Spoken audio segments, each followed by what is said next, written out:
Oi gente, tudo bem? Aqui é a Mia da equipe Fluentix e hoje eu vim conversar com vocês sobre 7 erros de pronúncia que podem mudar o significado das nossas frases em inglês. Mas antes de começar, eu queria dizer que eles são erros, já que eles fazem parte do processo de aprendizagem de uma língua nova, e que eles podem também não influenciar na nossa comunicação com os nativos, já que muitas das vezes eles acabam entendendo o que a gente quer dizer pelo contexto das frases, mas a gente também acaba denunciando que não sabe direito do que está falando. Então vamos lá. O primeiro erro, na minha opinião, é o mais comum, que é a mania de botar um i onde não existe. Por exemplo, a palavra have, do verbo ter. A gente não tem essas palavras terminadas em v, então a gente acaba botando um i no final para aproximar do que a gente é acostumado. Mas se a gente fala have, o nativo vai acabar entendendo a palavra heavy, que significa pesado, e muda completamente o contexto. Assim como a palavra wind, de vento. Se você fala wind, o nativo vai acabar entendendo a palavra windy, que significa um dia com bastante vento. Que nem na palavra cloud, de nuvem. Se você fala cloud, o nativo acaba entendendo a palavra cloudy, que significa um dia nublado. O segundo erro ainda é sobre esse i, mas como ele pode mudar o significado das palavras para o diminutivo. Por exemplo, a palavra dad, de pai. Se você fala dad, o nativo vai acabar entendendo a palavra daddy, que significa papai ou paizinho. Não muda muito o contexto, mas deu para pegar a ideia. Que nem na palavra dog, de cachorro. Se você falar dog, vira cachorrinho. O terceiro erro é sobre o fonema da letra T. A diferença entre t e ch.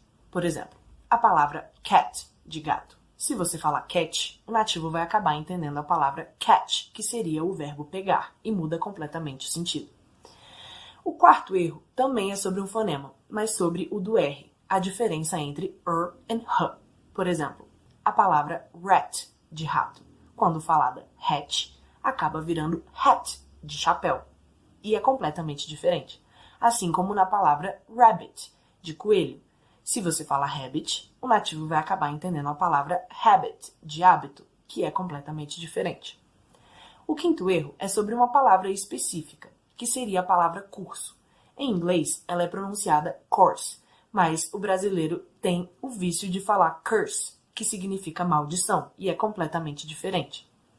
O sexto erro é sobre a dificuldade de diferenciar as vogais nas palavras. Por exemplo, a palavra bird, de pássaro, é muito parecido com a palavra beard, de barba, que também é muito parecida com a palavra beer, de cerveja, que por sua vez também é muito parecida com a palavra bear, de urso. Então a gente tem que tomar bastante cuidado com essas vogais. E o sétimo erro, porém o não menos importante, também é sobre um fonema, mas o do S, a diferença entre sh e ch. Por exemplo, a palavra chew, de mastigar.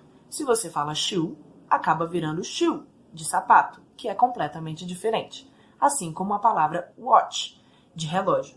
Se você fala wash, acaba virando lavar. E esses foram os 7 erros de pronúncia que podem mudar o significado das nossas frases em inglês. Não se esqueçam de estudar mais sobre o assunto e qualquer dúvida que vocês tiverem é só botar aqui nos comentários.